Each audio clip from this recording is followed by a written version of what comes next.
Hi ನನ್ನ ಪ್ರೀತಿಯ YouTube ವ್ಯೂವರ್ಸಿಗೆ welcome. ಇವತ್ತಿನ ರೆಸಿಪಿ ಬಂದು ವಾಂಗಿಬಾತ್ ಮಾಡ್ತಿದ್ದೀನಿ. ಅದಕ್ಕೆ ಬೇಕಾಗೋ ಸಾಮಗ್ರಿನೂ ಹಾಕಿದ್ದೀನಿ. ಇದಕ್ಕೆ ಬೇಕಾಗೋದು ಟೊಮೊಟೊ, ಈರುಳ್ಳಿ, ಕೊತ್ತಂಬರಿ ಸೊಪ್ಪು, ಹಾಗೆ ಸೀಮೆ ಬದನೆಕಾಯಿ ಇಲ್ಲ ಬದನೆಕಾಯಿ, ಮತ್ತು ಬಟಾಣಿ ಮತ್ತು ಹುಣಸೆ ಹಣ್ಣು, ಹಾಗೆ ವಾಂಗಿಬಾತ್ ಪುಡಿ. ನಾನು MTR ವಾಂಗಿಬಾತ್ ಪುಡಿ ತಗೊಂಡಿದ್ದೀನಿ. ನಾನೇನು ಪುಡಿ ಮಾಡ್ಕೊಂಡಿಲ್ಲ. ಹಸಿರುಗಾಯಿ ಮತ್ತು ಕರ್ಬೇವಿನ ಸೊಪ್ಪು ಇದಕ್ಕೆ ಬೇಕಾಗೋ ಸಾಮಗ್ರಿಗಳು, ಹಾಗೆ ನಿಂಬೆಹಣ್ಣು. ಹಾಗೆ ಬಾಣಲಿ ಕಾಯಲ್ಲಿಟ್ಟಿದ್ದೆ, ಅದಕ್ಕೆ ಎಣ್ಣೆ ಹಾಕಿದ್ದೆ, ಕಾದಿದೆ. ಹಾಗೆ ಕರ್ಬೇವಿನ ಸೊಪ್ಪು ಹಾಗೆ ಹಸಿರುಗಾಯನ್ನು ಹಾಕಿದ್ದೀನಿ. ಅದನ್ನು ಸ್ವಲ್ಪ ಗೋಲ್ಡನ್ ಕಲರ್ ಬರೋವರೆಗೂ ಫ್ರೈ ಮಾಡ್ಕೊಳ್ಳಿ. ಬೇಕು ಅಂದರೆ ನೀವು ಕಡಲೆ ಬೀಜನ ಹುರ್ಕೊಂಡು ಇಟ್ಕೋಬೋದು, ಹಾಕ್ತಾರೆ. ನನಗೆ ಇಷ್ಟ ಇಲ್ಲ, ಹಾಗಾಗಿ ನಾನೇನು ಹಾಕಿಲ್ಲ. ಬಟಾಣಿ ಹಾಕೋದ್ರಿಂದ ನಾನೇನು ಸ್ಕಿಪ್ ಮಾಡಿದ್ದೀನಿ. ನಿಮಗೆ ಬೇಕಂದರೆ ಹಾಕ್ಕೋಬೋದು. ಹಾಗೆ ಈರುಳ್ಳಿ ಹಾಕಿ ಚೆನ್ನಾಗಿ ಬಾಡಿಸ್ಕೊತಿದ್ದೀನಿ.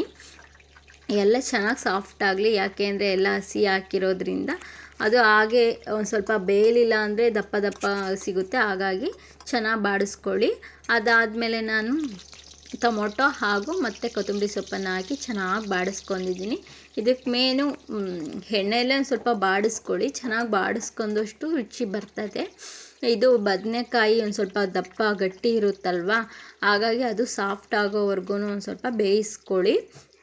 ಹಾಗೆ ವಿಡಿಯೋ ಇಷ್ಟ ಆದರೆ ಲೈಕ್ ಮಾಡಿ, ಶೇರ್ ಮಾಡಿ, ಕಮೆಂಟ್ ಮಾಡಿ.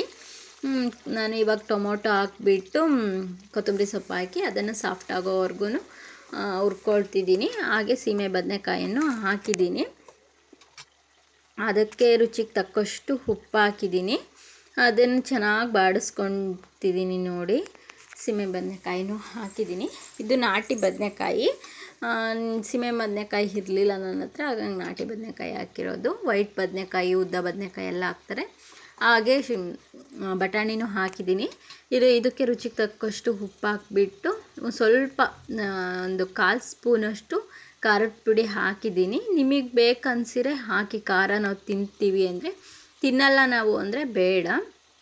ಹಾಗೆ ಚಾನಲ್ನಲ್ಲಿ ವಿಡಿಯೋ ಮಾಡ್ತಿರೋದು ಇಷ್ಟ ಆದರೆ ಸಬ್ಸ್ಕ್ರೈಬ್ ಆಗಿ, ಹೀಗೆ ಸಪೋರ್ಟ್ ಮಾಡಿ. ಚೆನ್ನಾಗಿ ಸಪೋರ್ಟ್ ಮಾಡ್ತಿದ್ದೀರಾ. 211 ಜನ ಸಬ್ಸ್ಕ್ರೈಬರ್ ಆಗಿದ್ದೀರಾ.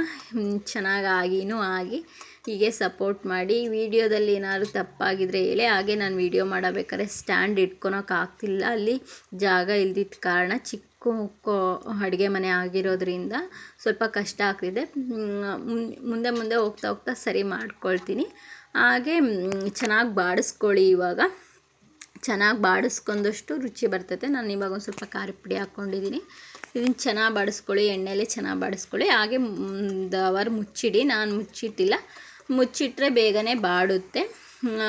ಇವಾಗ ತೋರಿಸ್ಬೇಕಲ್ಲ, ಹಾಗಾಗಿ ಮುಚ್ಚಿಟ್ಟಿಲ್ಲ. ಲಾಸ್ಟಿಗೆ ಮುಚ್ಚಿಡ್ತೀನಿ. ಮುಚ್ಚಿಟ್ಟಾದ್ಮೇಲೆ ತೋರಿಸ್ತೀನಿ.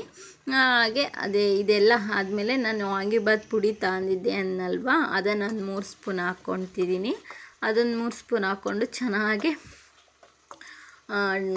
ಬಾಡಿಸ್ಕೊಂಬಿಟ್ಟು, ಅದಕ್ಕೆ ಹುಣಸೆ ಹುಳಿ ಇಟ್ಕೊಂಡಿದ್ನಲ್ಲ, ಅದನ್ನ ಸ್ವಲ್ಪ ಹಾಕ್ತಿದ್ದೀನಿ. ರುಚಿಗೆ ತಕ್ಕಷ್ಟು ಹಾಕಿ. ಇದು ರುಚಿ ಬರಬೇಕು, ಟೇಸ್ಟ್ ಬರಬೇಕು ಅಂದರೆ ಹುಣಸೆ ಹುಳಿ ಹಾಕಲೇಬೇಕಾ, ಹಾಗಾಗಿ ಹಾಕ್ಕೊಳ್ಳಿ. ಟೇಸ್ಟ್ ಚೆನ್ನಾಗಿರುತ್ತೆ, ಮಾತ್ರ ಸೂಪರಾಗಿರುತ್ತೆ. ಕುಕ್ಕರಲ್ಲಿ ನಿಮಗೆ ಈ ಥರ ಮಾಡೋಕ್ಕಾಗಲ್ಲ ಅಂದರೆ ಈ ಥರ ಎಲ್ಲ ಮಾಡಿಬಿಟ್ಟು ಅಕ್ಕಿ ಹಾಕ್ಬಿಟ್ರೆ ಆಗಿಬಿಡುತ್ತೆ. 1-2 ಕೂಗಿಸ್ಕೊಂಡ್ರೆ. ನಾನು ಅನ್ನ ಮಾಡಿ ಇಟ್ಕೊಂಡಿನಿ ಆಲ್ರೆಡಿ. ಇವಾಗ ಈ ಥರ ಮಾಡ್ಕೊತಿದ್ದೀನಿ. ನೋಡಿ, ನಾನು ಹುಣಸೆ ಹುಳಿ ಹಾಗೆ 2-3 ಸ್ಪೂನು ವಾಂಗಿಬಾತ್ ಪುಡಿನ ಹಾಕ್ಕೊಂಡಿದ್ದೀನಿ. ಚೆನ್ನಾಗಿ ಟ್ರೈ ಮಾಡ್ಕೊಳ್ಳಿ. ಇದನ್ನ ಚೆನ್ನಾಗಿ ಬೇಯಿಸ್ಕೊಳ್ಳಿ. ಈ ಥರ ಎಣ್ಣೆ ಬಿಟ್ಕೊಳೋ ತನಕ ಬಾಡಿಸಿದ್ರೆ ಬೆಂದಿದೆ ಅಂತ ನೋಡಿ. ಎಣ್ಣೆ ಬಿಟ್ಕೊಂಡಿದೆ ಮೇಲೆ. ಚೆನ್ನಾಗಿ ಇದು ಮಾಗಿದ್ರೆ ಮಾತ್ರ ಈ ಥರ ಎಣ್ಣೆ ಬಿಟ್ಕೊಳುತ್ತೆ.